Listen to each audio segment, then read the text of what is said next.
Selanjutnya saya akan membahas 2.1 komponen-komponen literasi digital. Kita awali dengan contoh dulu nih, penggunaan komputer. Roland adalah seorang mahasiswa yang baru mulai kuliah. Roland menggunakan komputer untuk menulis tugas di Microsoft Word, membuat presentasi di PowerPoint, dan mengirimkan tugas melalui platform e-learning kampus. Nah, selanjutnya adalah contoh dari penggunaan smartphone. Afni adalah seorang ibu rumah tangga. Afni menggunakan smartphone untuk memesan bahan makanan secara online, mengakses media sosial, dan mengatur jadwal harian dengan aplikasi kalender. Selanjutnya adalah instalasi aplikasi. Rian adalah karyawan baru di sebuah perusahaan teknologi. Rian perlu menginstal perangkat lunak khusus untuk pekerjaannya seperti perangkat lunak desain atau aplikasi pengelolaan proyek lainnya. Jadi literasi digital terdiri dari komponen yang saling terkait nih. Masing-masing komponen memainkan peran penting dalam kemampuan seseorang untuk menggunakan teknologi digital secara efektif. Selanjutnya adalah keterampilan teknis nih. Hal ini mencakup kemampuan dasar untuk mengoperasikan perangkat digital seperti komputer, smartphone, dan tablet, serta memahami cara kerja perangkat lunak dan aplikasinya. Keterampilan teknis dasar meliputi penggunaan mouse dan keyboard, navigasi sistem operasi, serta instalasi dan penghapusan aplikasi. Selanjutnya adalah keterampilan informasional.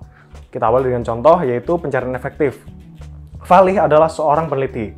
Falih menggunakan mesin pencari seperti Google Scholar untuk menemukan jurnal ilmiah yang relevan dengan topik risetnya. Kemudian mengevaluasi apakah sumber tersebut kredibel dan dapat dipercaya. Evaluasi sumber informasi. Ega adalah seorang siswa di SMK Grafika. Ega menulis esai sejarah dan harus memeriksa keakuratan informasi yang ditemukan di Wikipedia dengan membandingkan dengan sumber-sumber akademis lainnya. Manajemen informasi. Haris adalah seorang wartawan. Haris menggunakan alat bookmark untuk menyimpan artikel-artikel penting yang dapat digunakan dalam laporan mendatang dan menggunakan aplikasi catatan seperti Evernote untuk mencatat ide-ide dan referensi. Keterampilan ini melibatkan kemampuan untuk mencari, mengevaluasi, dan menggunakan informasi dari berbagai sumber digital. Ini termasuk kemampuan untuk melakukan pencarian yang efektif di internet, mengevaluasi kredibilitas sumber informasi, dan menggunakan alat manajemen informasi seperti bookmark dan aplikasi catatan. Nah, selanjutnya yang nomor 3, keterampilan komunikasi. Kita awali dengan contoh ya, dari penggunaan email. Anis adalah seorang manajer proyek. Anis menggunakan email untuk berkomunikasi dengan timnya, mengirimkan laporan kemajuan, dan memberikan instruksi tugas hariannya melalui email. Selanjutnya adalah media sosial. Zarbi adalah seorang pemilik usaha kecil menggunakan media sosial seperti Instagram untuk mempromosikan produk mereka dan berinteraksi dengan pelanggan. Etika komunikasi online. Lukman adalah influencer yang memahami pentingnya bersikap sopan dan menghormati pendapat orang lain dalam setiap interaksi online, serta selalu menyebutkan sumber ketika berbagi informasi. Keterampilan komunikasi digital mencakup kemampuan untuk menggunakan alat komunikasi online seperti email, media sosial, dan platform kolaborasi. Ini juga mencakup kemampuan untuk berkomunikasi secara efektif dan etis dalam lingkungan digital, termasuk memahami etika online dan netiquette. Selanjutnya adalah keterampilan media. Kita awali dengan contoh dari pembuatan video. Fitranda adalah seorang YouTuber pemula. Fitranda membuat video tutorial tentang memasak, mulai dari pengambilan gambar, editing, hingga publikasi di YouTube. Oke, selanjutnya adalah desain grafis. Ronald adalah seorang desainer grafis menggunakan Adobe Illustrator untuk membuat logo baru bagi sebuah perusahaan startup. Selanjutnya adalah distribusi konten. Alif Sam adalah musisi indie yang menggunakan platform seperti SoundCloud dan YouTube untuk mendistribusikan lagu-lagunya kepada khalayak yang lebih luas.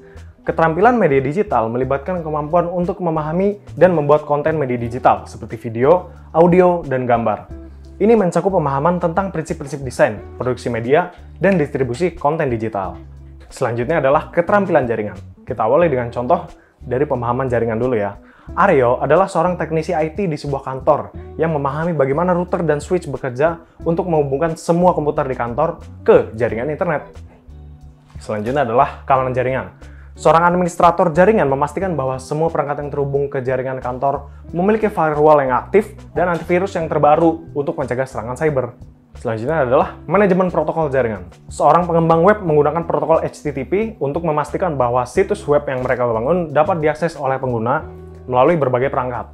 Ini mencakup pemahaman tentang cara kerja jaringan digital, termasuk internet, jaringan, nirkabel, dan protokol jaringan. Keterampilan ini penting untuk memahami bagaimana data dikirim dan diterima melalui jaringan, serta bagaimana menjaga keamanan jaringan. Selanjutnya adalah keterampilan kritis. Kita awali dengan contoh ya. Evaluasi dampak teknologi. Nah, ini contohnya nih. Retno adalah seorang guru di SMK 6 Jakarta. Retno membahas dengan siswa tentang bagaimana media sosial dapat mempengaruhi kesehatan mental remaja, mendorong mereka untuk berpikir kritis tentang bagaimana teknologi digunakan dalam kehidupan sehari-hari. Oke, selanjutnya saya akan memberikan pernyataan yang bikin kalian berdiskusi nih. Silakan diskusi di grup ya. Bima adalah seorang peneliti. Nah, Bima ini mengklaim bahwa teknologi AI dapat menggantikan manusia dalam pekerjaan kreatif dengan menelah batasan-batasan teknologi saat ini. Nah, menurut kalian, apakah klaimnya Bima ini benar?